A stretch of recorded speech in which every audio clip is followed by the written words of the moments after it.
Hi నమస్తే, నేను మీ Nandini. Welcome back to Nandini Ramesh world. ఈరోజు మన ఛానల్లో ఆరోగ్యాన్ని పెంచడానికి చాలా యూజ్ అయ్యి traditional and super healthy recipe ఉలవ పచ్చడి చేసుకోబోతున్నాం. ఉలవలు చిన్నగా కనిపించిన గ్రెయిన్స్, కానీ వీటిలో ఉన్న శక్తి, న్యూట్రియంట్స్ ఎక్స్ట్రాడినరీ.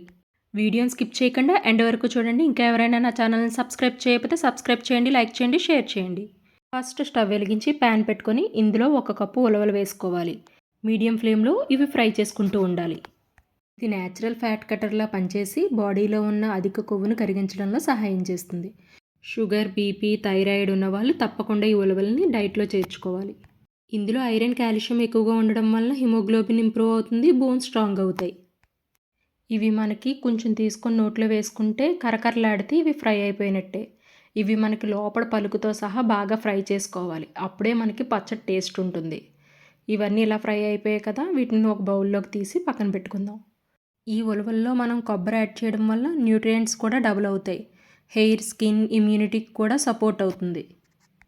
టేస్ట్ కూడా మరింత పెరుగుతుంది. ఇందులోకి కొంచెం కొత్తిమీర, పచ్చిమిర్చి కూడా యాడ్ చేసుకోవాలి. ఇప్పుడు ఒక మిక్సీ జార్ తీసుకొని ఫస్ట్ మనం ఉలవలను గ్రైండ్ చేసుకోవాలి. ఉలవలను గ్రైండ్ చేసుకోవడానికి కొంచెం టైం పడుతుంది. ఇవి మనకు త్వరగా గ్రైండ్ అవ్వవు. చూడండి, ఉలవలను ఇలా గ్రైండ్ చేసుకోవాలి. ఇప్పుడు ఇలా గ్రైండ్ చేసుకున్న దాంట్లో మనం 1 కప్పు కొబ్బరి కూడా యాడ్ చేసుకోవాలి. 1 కప్పు ఉలవలకి 1 కప్పు కొబ్బరి యాడ్ చేశాను నేను.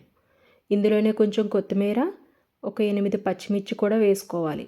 మీకు స్పైసీ ఎక్కువగా కావాలనుకునే వాళ్ళు కొంచెం పచ్చిమిర్చి ఎక్కువగానే వేసుకోండి. ఇందులోనే కొంచెం టేస్ట్కి సరిపడినంతగా సాల్ట్ యాడ్ చేసి కొంచెం వాటర్ యాడ్ చేసుకుంటే ఇది మెత్తగా గ్రైండ్ చేసుకోండి. ఇలా గ్రైండ్ చేసుకొని పక్కన పెట్టుకోండి. ఇప్పుడు స్టవ్ వెలిగించి ప్యాన్ పెట్టుకొని 1 స్పూన్ ఆయిల్ వేసుకోండి. ఆయిల్ బాగా హీట్ అయిన తర్వాత 1 స్పూన్ ఆవాలు, 1 స్పూన్ జీలకర్ర వేసుకొని 3 ఎండుమిర్చి తుంచి వేసుకోవాలి. ఇందులోనే కొంచెం కరివేపాకు కూడా వేసి ఇదంతా ఒకసారి కలుపుకోండి. మనకి ఇందులో కొంచెం ప్రత్యేకంగా పోపులు ఏమి వేయవలసిన అవసరం లేదు, ఇవి సరిపోతాయి.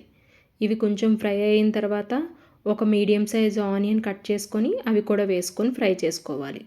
ఆనియన్స్ మనకి బ్రౌన్ కలర్ వచ్చేంత వరకు ఫ్రై చేయవలసిన అవసరం లేదు, 50% ఫ్రై అయితే సరిపోతుంది. ఇవి మనం ఇలా కలుపుకుంటూ ఉంటే మనకి కాసేపటికి ఆనియన్స్ ఫ్రై అయిపోయి చూడండి, ఇలా ఫ్రై అయితే సరిపోతుంది. ఇప్పుడు గ్యాస్ ఆఫ్ చేసుకొని మనం ఆల్రెడీ గ్రైండ్ చేసి పెట్టుకున్న ఉలవల పేస్ట్ ఇందులో వేసేసుకోవాలి. ఇందులో నేను చింతపండు వేయలేదు కాబట్టి 2 నిమ్మకాయల రసం ఇందులో వేసుకోవాలి. ఇప్పుడు ఇదంతా ఒకసారి బాగా మిక్స్ చేసుకుంటే మనకి ఎంతో టేస్టీ అయిన ఉలవ పచ్చడి రెడీ అయిపోయినట్టే. ఈ పచ్చడి టేస్ట్ మాత్రమే కాదు, రెగ్యులర్గా యూస్ చేస్తే బాడీ టోటల్గా డీటాక్స్ అయ్యి మెటబాలిజం కూడా ఇంప్రూవ్ అవుతుంది. కలుపుతూ ఉంటే మంచి స్మెల్ కూడా బాగా వస్తూ ఉంటుంది. ఇది రాగి సంగటి, అన్నం, దోశ, ఇడ్లీ లేక జొన్న రొట్టెలతో తింటే టేస్ట్ ఇంకా చాలా బాగుంటుంది.